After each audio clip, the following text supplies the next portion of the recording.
Untuk alat-alatnya, yang pertama ada hand wrap, lalu ada sarung tangan bersih, selanjutnya ada timbangan dan pengukur tinggi badan. Setelah itu ada pen light, lalu ada refleks hammer, lalu ada spate lidah. Selanjutnya untuk pemeriksaan tanda-tanda vital ada tensimeter dan stetoskop, dan yang terakhir termometer.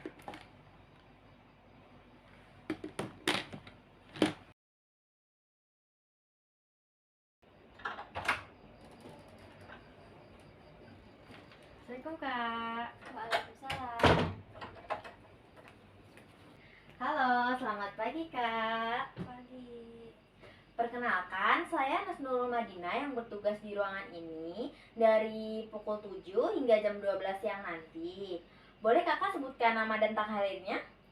Ya, saya Lintang Olgi Aini.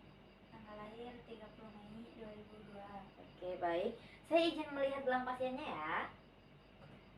Baik, sudah sesuai Kak Lintang. Sebelumnya, jadi saya kesini untuk melakukan pemeriksaan fisik serta tanda-tanda vital terhadap Kakak Lintang. Apakah Kakak sudah siap atau mau melakukan aktivitas yang lain dulu, misal mau ke kamar mandi? Enggak, udah siap kok. Oke, baik, sudah siap ya. Sebelum melakukan pemeriksaan fisik serta tanda-tanda vital terhadap klien, jangan lupa untuk menjaga privasi klien serta cuci tangan menggunakan 6 langkah.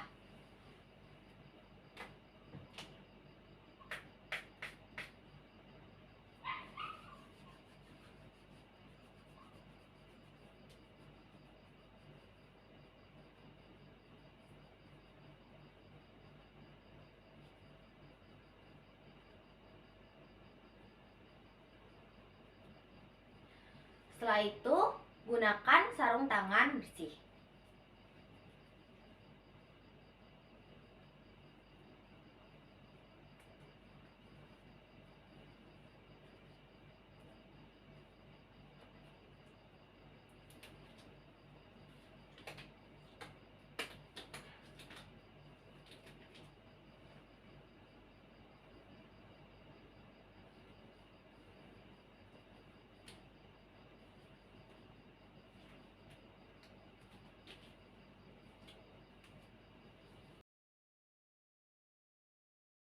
Yang pertama, menilai penampilan umum. Nilai penampilan pasien secara umum. Apakah sakitnya itu ringan, sedang, atau berat. Selanjutnya, identifikasi warna kulit pasien.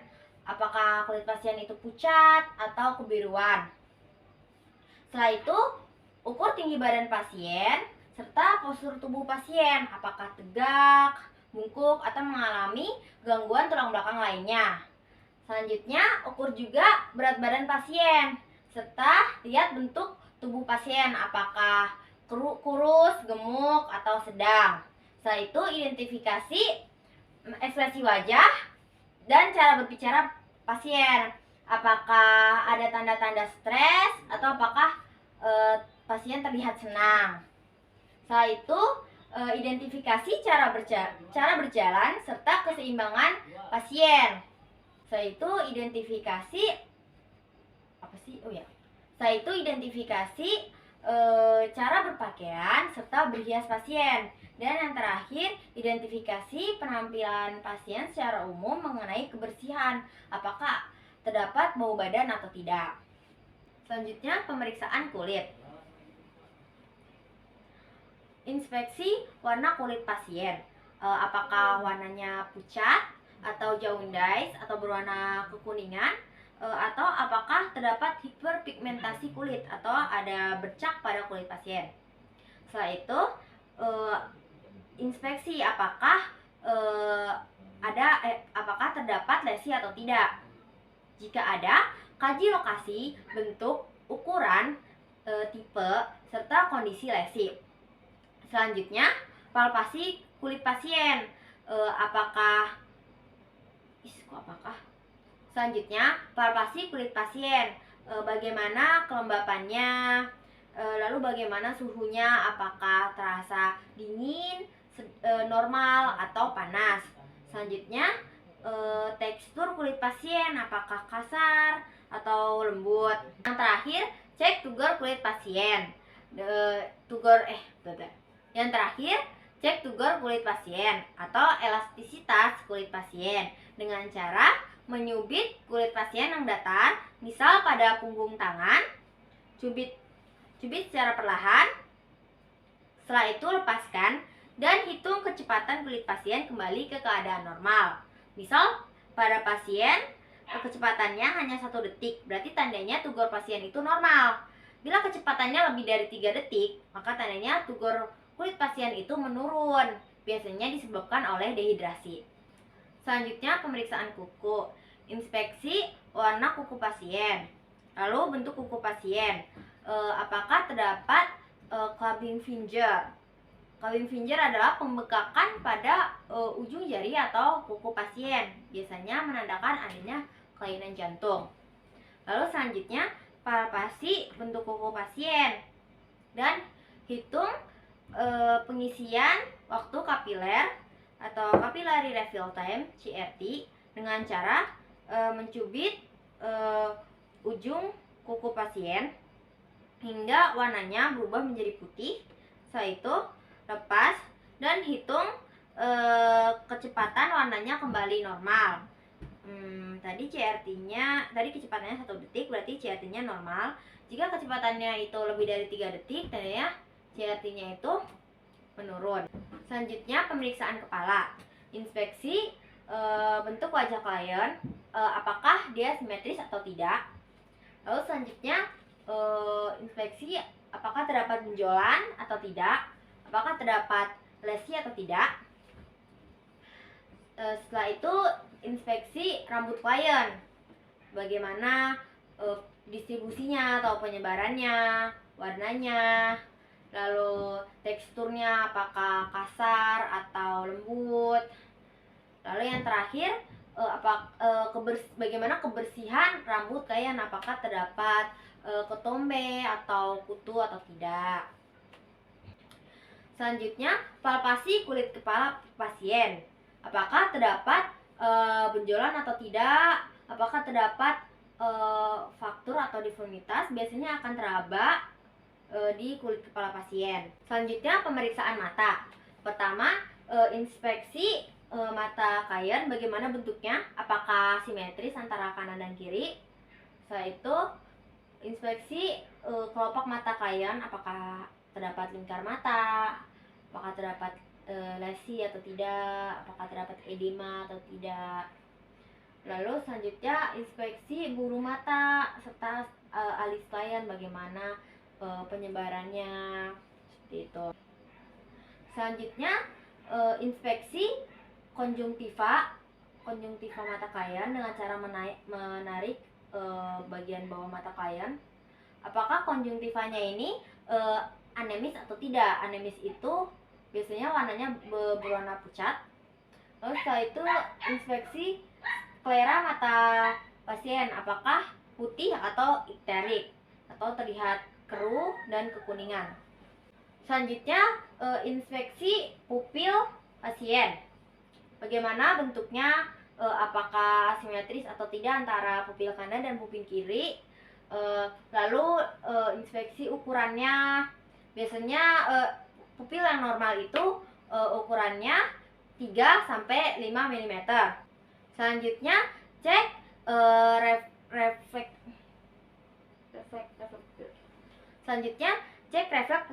pupil pasien dengan cara menyinari pupil pasien dari samping mata, lalu perlahan diarahkan ke pupil. Bila dikenai cahaya, pupil ini seharusnya mengecil dan membesar kembali ketika cahayanya dialihkan. Selanjutnya, periksa ketajaman penglihatan mata pasien. Minta pasien untuk membaca buku atau majalah atau koran. Boleh dibaca, Kakak. Jika pasien bisa bisa membaca menggunakan alat bantu baca, maka bolehkan dia menggunakan alat bantu baca, misalkan kacamata. Menggunakan strategi. Selanjutnya, pemeriksaan mulut. Pertama, inspeksi mulut pasien menggunakan spati lidah untuk melihat bagian rongga mulut. Jika kurang terlihat, bisa menggunakan pen light. Pertama, inspeksi mulut, inspeksi warna mukosa, bibir, dan lihat gigi pasien. Bagaimana warna giginya, bentuknya, kelengkapannya, serta apakah terdapat karies atau karang gigi, dan juga apakah terdapat infeksi pada gigi. Selanjutnya, inspeksi gusi pasien. Bagaimana warnanya, apakah terdapat lesi atau tidak, apakah terdapat pendarahan atau tidak. Selanjutnya, inspeksi tonsil pasien. Bisa menggunakan pen light agar lebih terlihat. Boleh dibuka mulutnya, Kak? Inspeksi warna tonsil pasien, serta apakah terdapat pembengkakan atau tidak. Lalu yang terakhir, palpasi bibir serta lidah pasien. Selanjutnya, pemeriksaan hidung. Inspeksi bentuk, mukosa, sekret, defisiasi. Selanjutnya, pemeriksaan hidung. Inspeksi bentuk, mukosa, sekret, defisiasi tulang, polip, serta apakah terdapat pembengkakan pada hidung. Selanjutnya, palpasi sinus, maxillaris, frontalis, etmodalis, dan sphenoid. Selanjutnya, pemeriksaan telinga. Yang pertama, inspeksi telinga pasien. Bagaimana bentuk dan ukurannya? Apakah telinga pasien itu simetris antara telinga kanan dan telinga kiri? Selanjutnya, inspeksi apakah terdapat lesi atau tidak, dan apakah terdapat pembengkakan atau tidak. Dan juga inspeksi warna telinga pasien. Setelah itu, palpasi daun telinga pasien. Bagaimana bentuknya, teksturnya, dan raba apakah terdapat lesi atau tidak. Lalu selanjutnya, inspeksi liang telinga pasien menggunakan otoskop untuk mengecek membran timpani. Selanjutnya, pemeriksaan kekuatan pendengaran pasien. Minta pasien untuk menutup salah satu telinga. Boleh ditutup telinga kirinya, oke. Lalu jarak antara perawat dan pasien sekitar 15 sampai 60 cm. Setelah itu, perawat mengucapkan beberapa kata menggunakan frekuensi yang tinggi, sedang, serta rendah. Lalu minta klien untuk mengulangi kata-kata tersebut. Oke, baik. Nanti saya akan mengucapkan beberapa kata. Boleh kakak ulanginya? Halo. Halo. Hai. Hai. Oke, baik. Jika setelah dilakukan tes kekuatan pendengaran pasien, pasien diduga mengalami penurunan kekuatan pendengaran, maka bisa dilakukan tes fiber dan Rine. Selanjutnya, pemeriksaan leher. Inspeksi leher pasien, apakah terdapat pembengkakan, pembesaran vena jugularis, atau terdapat lesi atau tidak. Selanjutnya, palpasi leher pasien untuk mengecek di mana posisi trakea, serta untuk melihat untuk mengetahui apakah terdapat KGB atau kelenjar getah bening. Selanjutnya, pemeriksaan dada. Pertama, inspeksi warna kulit dada, apakah warnanya itu sama dengan warna kulit lainnya. Selanjutnya, inspeksi bentuk dada. serta infeksi bagaimana pernapasan pasien, bagaimana jenis, irama, serta kedalaman pernapasannya. Selanjutnya, inspeksi kesimetrisan dada pasien saat pasien istirahat dan saat pasien menarik nafas.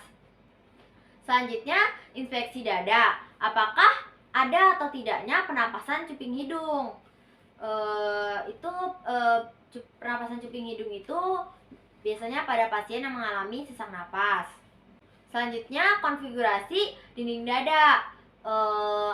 Apakah terdapat benjolan, hematom, atau apakah terdapat lesi atau tidak? Selanjutnya, palpasi dada, bagaimana temperatur atau suhunya, pengembangan paru, vokal fremitus, lalu apakah ada nyeri tekan atau tidak, dan apakah ada massa atau tidak. Selanjutnya, perkusi seluruh lapang paru dengan cara meletakkan jari tengah pada lapang paru dan mengetuk menggunakan jari telunjuk pada tangan lainnya. Seperti ini. Apakah suaranya sonor atau resonan, dulness atau pekak? Selanjutnya, auskultasi suara nafas menggunakan stetoskop.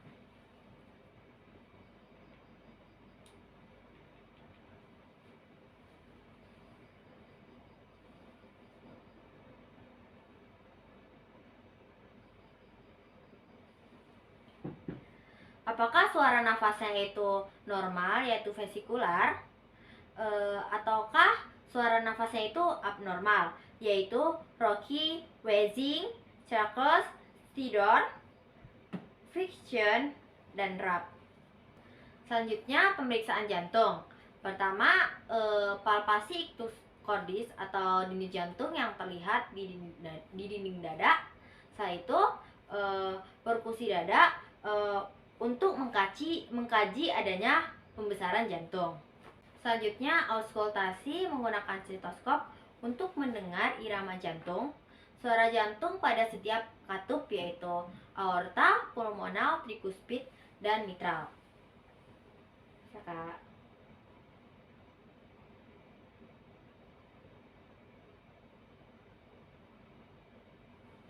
Selanjutnya, pemeriksaan abdomen. Yang pertama, inspeksi bentuk abdomen, apakah dia simetris atau tidak.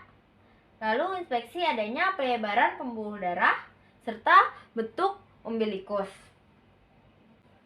Selanjutnya, auskultasi bising usus dimulai dari kuadran kanan bawah dan juga untuk mendengar bunyi pembuluh darah aorta, arteri renalistis kanan kiri, arteri ileoka kanan kiri menggunakan stetoskop Bell. Selanjutnya, palpasi hepar dengan cara letakkan tangan kiri di bawah toraks posterior kanan pada ICE 11 dan 12 area pinggang. Lalu letakkan tangan kanan pada abdomen kanan atas atau di bawah batas hepar. Kemudian tekan ke dalam dan ke atas sepanjang batas lengkung tulang rusuk.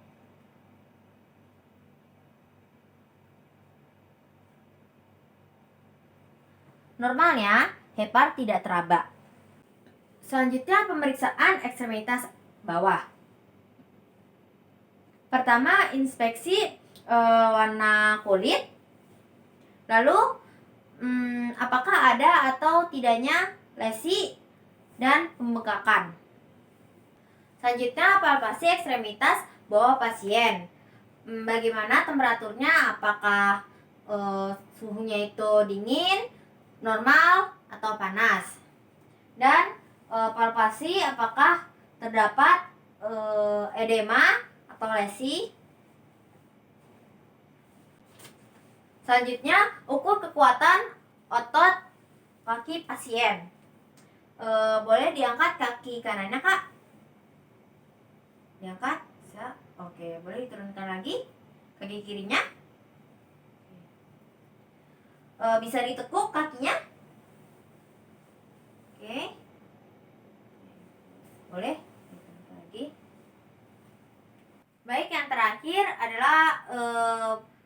tes pergerakan sendi. Abduksi, adduksi, fleksi, ekstensi, hiperekstensi. Fleksi, ekstensi. Selanjutnya saya akan mengukur tanda-tanda vital dari pasien.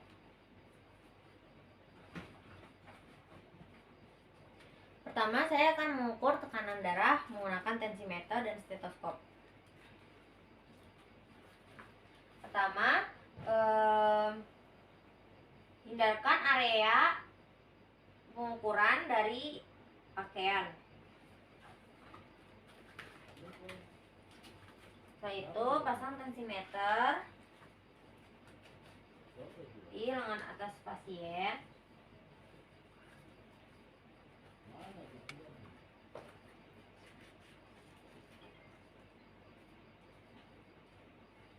Pastikan memasangnya pas ya, tidak terlalu longgar, tapi tidak juga ketat. 2 jari dan pasangkan 2 jari di atas lipatan siku ya, atau sekitar 2-3 cm.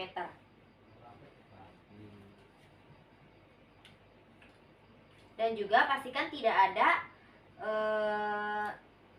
ada aliran yang tertindih ya. Posisi tangan ekspansi, terus spinasi.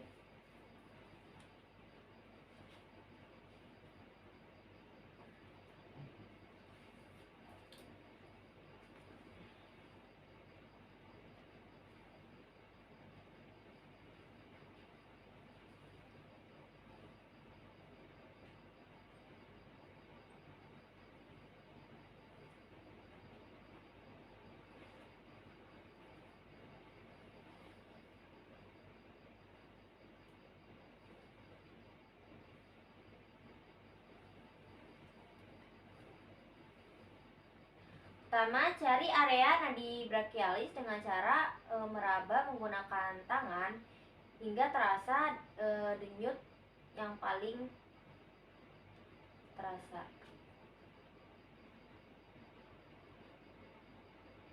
Setelah itu, letakkan stetoskop di nadi brachialis.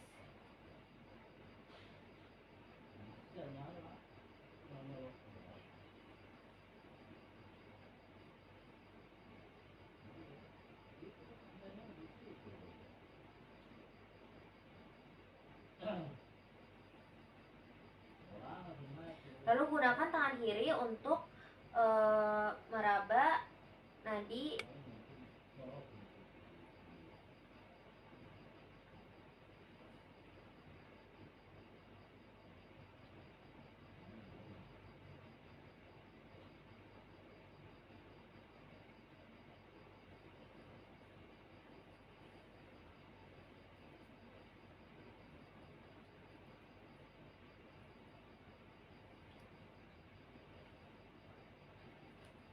setelah nadi radialis teraba, mulai ukur tekanan darah.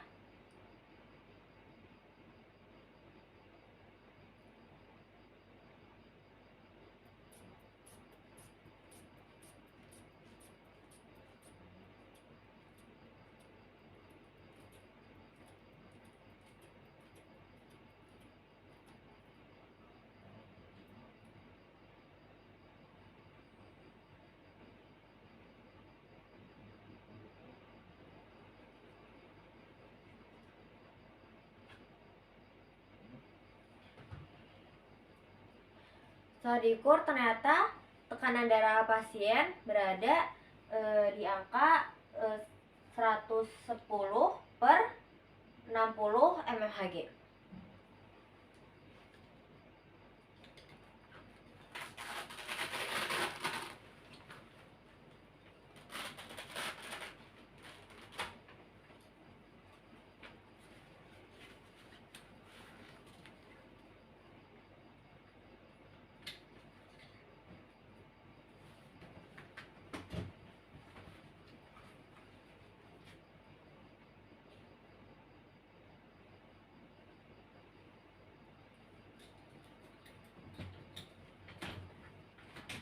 Selanjutnya saya akan mengukur frekuensi pernapasan serta denyut nadi pasien. 1 menit pertama saya akan menghitung denyut nadi pasien, lalu menit selanjutnya akan dilanjut untuk menghitung frekuensi pernapasan pasien.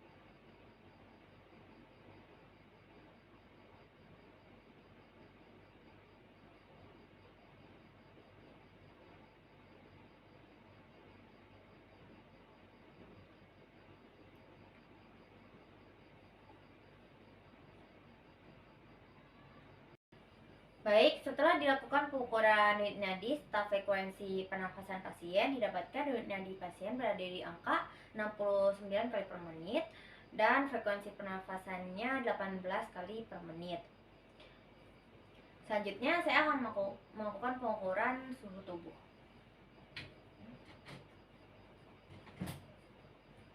Saya ukur ya, Kak. Didapatkan suhu pasien berada di angka 36,7 derajat Celcius.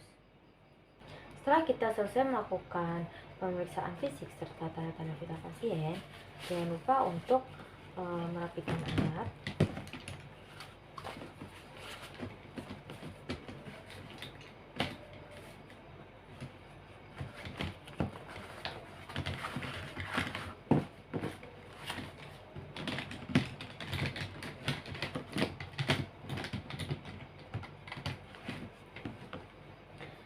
Yaitu mencuci tangan menggunakan 6 langkah.